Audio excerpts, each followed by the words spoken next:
everybody. Welcome to another episode of the Atlantic CIL podcast. I'm here with my staff member, Jen Burke. She is our activities and outreach specialist. She does conveniently our activities and outreach. Hi, Jen. How are you? Hi, how are you?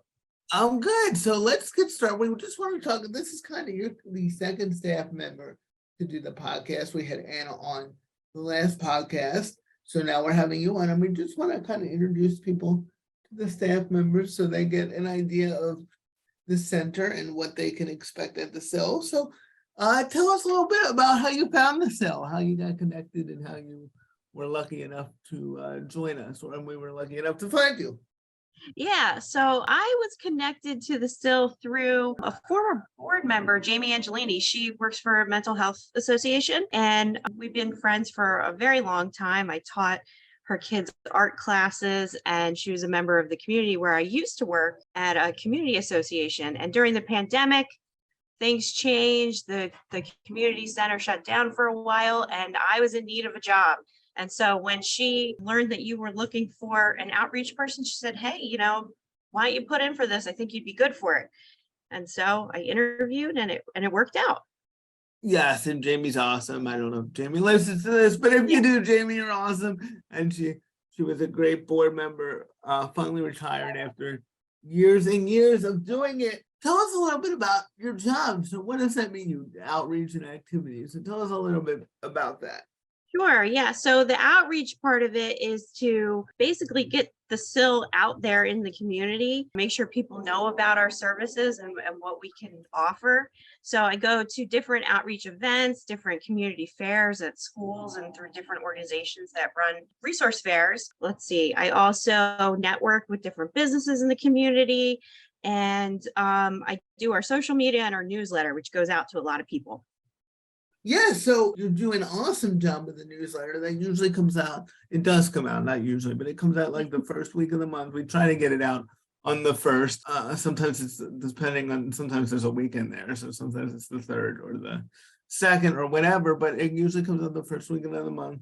If anyone's interested in our newsletter, please contact the CIL. We'll put you on our newsletter database. You get all our activities, news stories pertaining to the field of disability rights. And see, we're very busy at the CIL because Jen does a great job outreaching. There's a lot of phone calls that happen.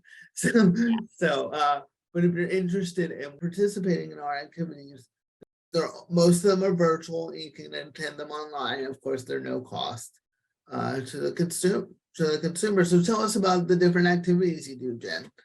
Yeah, so personally, I do a life skills class every week on Tuesdays at 1, and that's a variety of different topics. Sometimes it's a discussion on like a mental health topic. Sometimes it's a hands-on activity. Like today, we're doing a drawing activity. Next week, we're going to do kitchen safety. I love doing kitchen safety because it's almost like I have my own cooking show going on. So I set up in my kitchen, and we usually are baking or cooking something while talking about how I'm navigating the kitchen in a safe way and different tips and techniques that people can use to be independent in the kitchen. So that's the life skills. Let's see. I had been doing a sketchbook club, which I'm hoping to bring back in January. So keep an eye out for that. So that's something where you would log on Zoom, and then each week we would work on some type of drawing technique or a project. And all you really need is a pencil and a piece of paper. And that's my background. I love art. I'm a certified art teacher, actually. So I love doing creative stuff. And then we also do once a month, we do an in-person art class called Art is in the Making. And that's with April Elias, a local artist that we've connected with.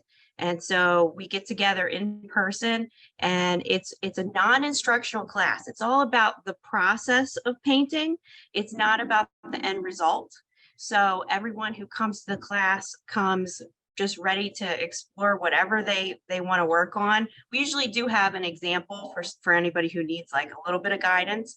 But the group that's been coming for many, many months now, they've all, what we like to call it, going rogue. So they come in and they're like, is it okay if I work on this idea? They bring a picture or they show something on themselves. Can I work on this? Can I work on that? Absolutely. Whatever you want to work on. And the time just goes by super quick because everybody's just really focused on what they're doing, and it's therapeutic, the process of making art. Yeah, Listening. there are a lot of benefits. I remember attending one of your art classes. You did one for us, and it's a lot. People sometimes hear art class, and I think they think it's like going to be like you have to be a good artist, and it's really like your classes and our classes are very no pressure and more relaxing, and like Yeah, just do your art is your art, and don't. So if you're hearing this, like, well, I don't really consider myself a good artist.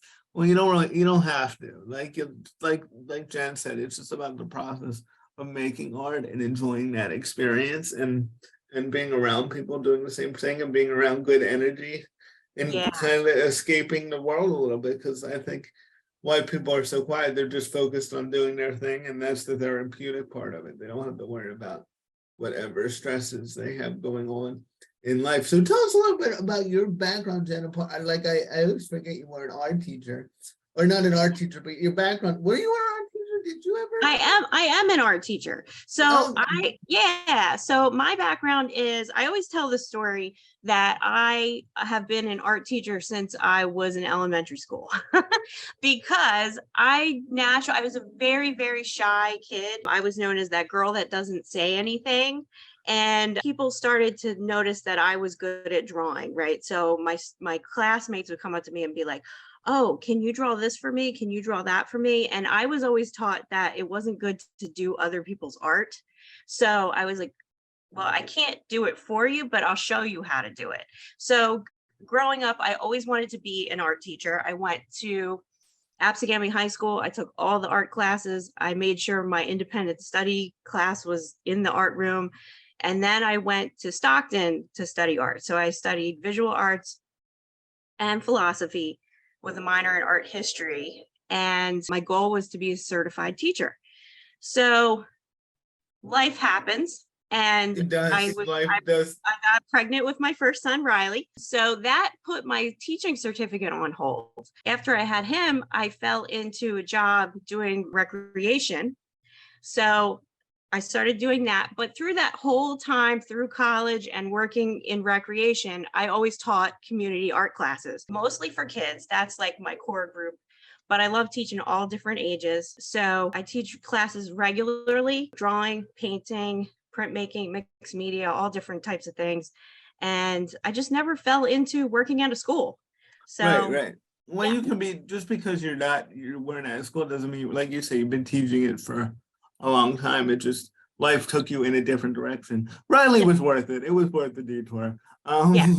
I met Riley. He's a good kid, so he's probably thrilled to be brought up on this podcast right now. Oh yeah, So, absolutely. Yeah. So so- Riley's 15 and he's a freshman at Mainland High School. And then I also have to mention Reed. Reed is almost 11. He's coming up on his birthday soon, and he's in 5th grade. yeah, they're good kids. You did a good job, Jen. You did a good Thank job. you. Some kids are a lot, but not Jen's kids. It's that therapeutic art stuff. That's what it is. The Yeah. common right out. Tell us about, did you have, before this job, did you have any experience? Because of course, we serve people with disabilities. Did you have any experience before working with people with disabilities? Because you're very good at understanding different people's needs and kind of finding creative ways to involve people with disabilities. Yeah, throughout my years teaching art, I've encountered people with disabilities, students with disabilities, and then working in the community that I did in recreation. It was an all-age community, so I really encountered all different types of people, but there was a large senior community as well. So it's all just about meeting people where they are and encouraging them to do whatever it is that their goal is. Right. I think that's a great way to put it. And, I think sometimes people think we talk about this a lot on the podcast, that like when you're looking for people with disabilities, you have to go to like disability like road or something. But like if you're doing something in the community, as we always talk about, 1 in 4 people have a disability, you're going to meet people with disabilities. And the more welcoming your environment is in general, the more people, I think, attend, even if your goal isn't necessarily to bring in a lot of people with disabilities. Like if people with disabilities pick up on, if this place is accommodating and understanding towards their needs. So it wouldn't Yeah. surprise me that you just your natural approach brought in a lot of people. Tell us a little bit about, because you did have a lot of experience before the pandemic, doing a lot of recreations. Who did you do that for, and what was that like? Yeah, so I worked for Smithville Community Association, and like I said, that was an all-age community. And I ran 2 rec centers, so I was in charge of the recreation department, and we did a lot of different community events. We would do community yard sales, community barbecues, different holiday parties, work with different, I guess, different people in the community that could bring in different types of classes, exercise classes, Zumba, yoga, that type of thing. So it really just correlates to what we do here at the CIL, trying to come up with fun activities that people can participate in. Yeah, and you do a good job with it. What has been any challenges that you, in this job working with, what has been sort of the challenges and the positives, any of that stuff that you've learned during the show? Because also a part of this job, I mean, you've done a lot of just social work, working with people, connecting them with the resources, and maybe doing something differently that you weren't doing before. One of the challenges for me right off the bat was working one-on-one with people, because I would always encounter people and they might tell me a little bit about their story, and maybe I would like send them in a certain direction based off maybe like informational pamphlets that we would have at the community center. But that was the extent of it. And the work that we do here is we really get into, okay, what are your goals and what are we trying to accomplish? And then following them through that process and assisting them through that process. It's more hands-on. And we really want to know like where someone is now, and then where are we going to, and following through, making sure that they have the resources, or connect them with the resources that they need. Yeah, and you've done a great job with that. You've helped people apply for different programs and helped them get different supports. And like you said, usually probably in your job before, people aren't asking to apply for Medicaid at the, they aren't coming to an art class and saying, can you help me apply for Medicaid? Right. Like, Yeah, typically anything like along those lines, or sending paperwork in and things, we would still do that for them. Like if they come in, they need to use the copy machine or the fax machine, right, or email something, but that was it. I wasn't assisting with applications or anything like that, or sitting on the phone trying to advocate for somebody. Right, you weren't doing access link applications at the art class. Yeah. But and that's kind of what's cool about the CIL, is people can come in for an activity and then as you're talking, realize they have another need and maybe get that need met as well. Or you can come in for an activity and not work it with us on anything ever again. So it's a lot, whatever your need is in that moment, we can adjust to. So I think that's great. Where's just giving more people an idea of, because you do so many different activities, and I don't mean to put you on the spot, but they're like so great and so creative. What are kind of some of your favorites? What are the ones you like doing the most? I enjoy anything that is art related, obviously. Yes. And I mentioned the kitchen activities, but I think some of the activities that are related to like time management, stress management, things that we really all need to be mindful of. Like even if you think that you're pretty good with time management, or you're managing your stress, like there are times everybody has the ups and downs of life. So those types of things, they help everyone who's attending the activity, but they help me too.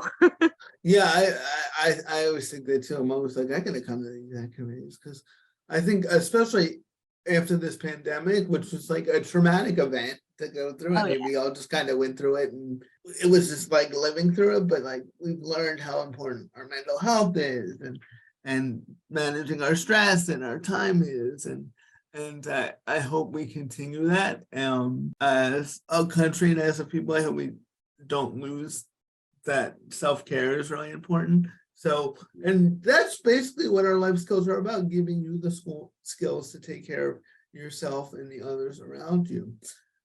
So I would encourage anyone who's interested in learning those things to do it. And you can visit to get an idea of what Jen's activities are. And we also have, there's another Jen, there's Jenny, who I will also get on this podcast one day, and she does great life skills in the evening. So maybe you're listening to this and you're like, I'm at work during the day.